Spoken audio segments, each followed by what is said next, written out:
Welcome back to When Harry Met Board Games, where we feed our people with relatable content, and our victory condition is your satisfaction. I'm Harry, and before we go any further, please don't forget to subscribe to our channel and click on that bell notification. That way, when we are doing our thing, YouTube lets you know. Also, check in the description below for a link to our Patreon account and see how you can support this channel. Today, I have another episode of Huge Board Game Haul, and I am going to unveil the latest arrivals here in my house and show you guys what I have here. All right, so we're gonna start with this huge big box right here. So there's a couple of items to be found in this ginormous box here.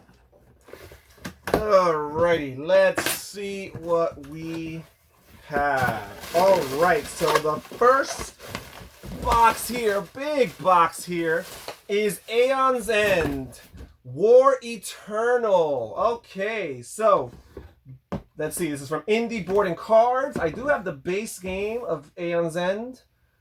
This is one of the big box expansions, standalone expansions. It says Aeon's End War Eternal is a cooperative deck building game where your deck is never shuffled.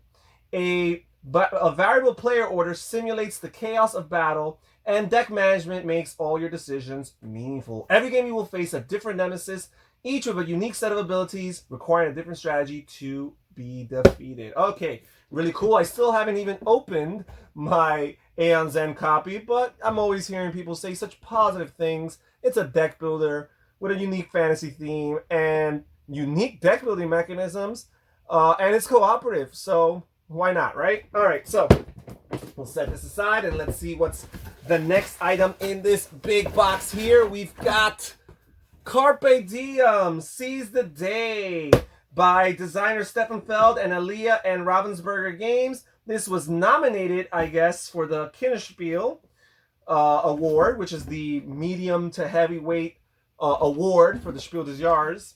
And let's see here. It says Rome, 1st century BC, or 1 BC.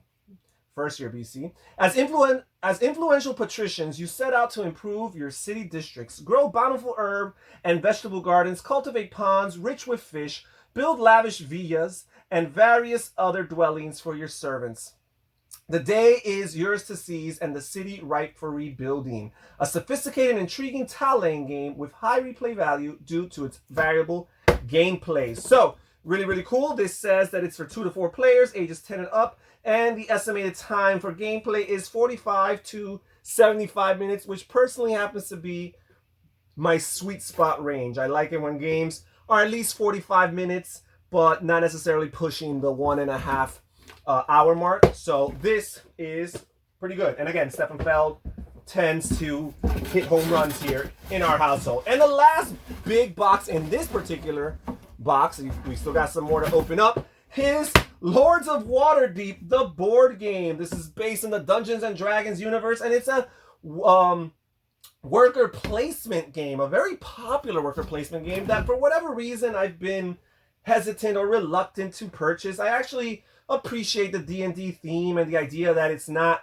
the typical Euro theme pasted on to a worker placement Euro style game. But again, for whatever reason, I've been on the fence, but recent posts and interactions on Instagram have persuaded me and compelled me to purchase this game. And I'll tell you the truth, I did not imagine, every time I see this game, I never imagined the box being so big. This is a pretty tall box. So I don't know if all editions are this big, but this one here is.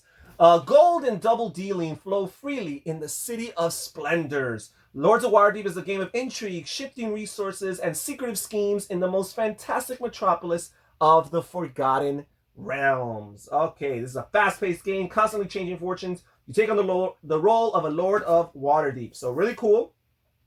This is quite often referred to as a great gateway into the worker placement mechanism for various reasons, because of streamlined, easy, basic mechanisms, plus a combination of the theme that might appeal to people who might be coming from the RPG side of tabletop gaming, or maybe even from video games themselves.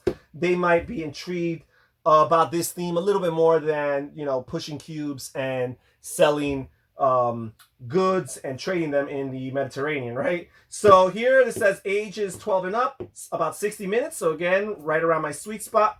And for 2 to 5 players, really excited about getting this. I always hear people say that once you play this, you got to get the Scoundrels of Skullport expansion. So for those who were going to comment that, I'm way ahead of you. That will be had sometime in the future. Okay, so let's set this aside over here. And that was just the first big box here. It's definitely the most exciting. We have a smaller box here, but not too shabby. This is still a decent product here. I'm pretty certain I know what this is, and I'm very excited. This is a game from one of my favorite board game designers, and it's one of the most popular type of games that people are really into lately. Let's see what we have here. Okay, we've got My City by Reiner Knizia and published by Cosmos Games. This is Reiner Knizia's venture into the legacy world of games. This is a legacy game where each game affects and impacts subsequent gameplay and makes decisions that radically change the board, the mechanisms, and what have you. So I'm really excited about this. Reiner Knizia, I always enjoy his games. Cosmos always produces solid games. And not only is this Reiner Knizia's venture into the world of legacy games, but this is also his venture into the world of polyomino tile placement or tile laying games. Games that have been popularized by Uwe Rosenberg's Patchwork, Cottage Garden, and games like Barren Park. A lot of these games that are very, very popular from Phil Walker Harding. This game is a tile laying game with, again, polyomino shaped pieces that represent different types of buildings and or terrains, I guess, that you're using to make up your city. Really, really excited. Again, Reiner Knizia almost always brings it home. He does design a lot of games, so he can't always bring it home. But I really like the idea of the polyomino tile laying, and again, the idea of building a city. I always love city building and legacy aspects of gameplay. So many features that have me very, very much excited about getting My City to the table. Okay, and then we have a few more small packages here, and this is usually the part of the video where people tune out because they see something small and they're like, hey, can it possibly be anything that's interesting? I don't know. I think small packages can be interesting, whether it's a small size game or maybe an expansion to a popular game you might already like. Let's see here. What do we have? Oh, come on. There, almost got it. All right. Keyforge Mass Mutation, another expansion to Keyforge. I've been enjoying Keyforge, and not that I've exhausted anything, because I still have a bunch of booster packs from the first cycle of games, and but again, I'm so excited about this game that I know that I will continue to play it. So yeah, when I see a new expansion for it, and this is not new, this was released sometime last year, but yeah, really excited. Keyforge Mass Mutation, unlock a world where everything is changing. That sounds intriguing, actually, the idea of things ever changing. Okay, so our last box for the day. Congratulations to all of you who made it to the end. Don't click out now. Why? Let's see here.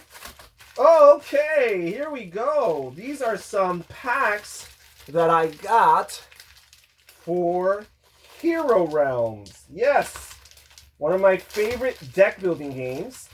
And these are the Journey packs, which add different aspects of gameplay that I guess include some level of exploration and what have you. This guy looks like Legolas, does he not? You've got Travelers, and you've got Hunters, and you've got Discovery here. And what else? We got a couple more packs here. You've got Conquest.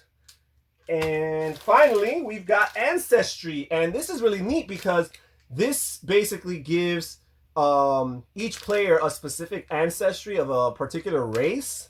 So before, I think if you buy the character packs, you get some different classes for each individual player. But here now you'll also get like a different race, which will make you even more different than the other players on the table. So you're going to have your class with your characters, a character pack, and with your ancestry, you're going to have a particular race that you belong to. So again, just adding more neat fantasy flavor to what is already one of my favorite deck building games, Hero Realms. And that's it for today's video. Thank you so much for joining us here. Please consider clicking on one of the videos that you see on the screen right now. If YouTube is showing them to you, they think there's a really good chance that you will like one of them. Also, check in the description down below for a link to my Patreon account and see how you can support this channel and become more involved with the behind-the-scene process. Research and find a tier that works for you. This is Harry saying take care, everybody. Stay safe, stay healthy, and have fun gaming. Bye-bye.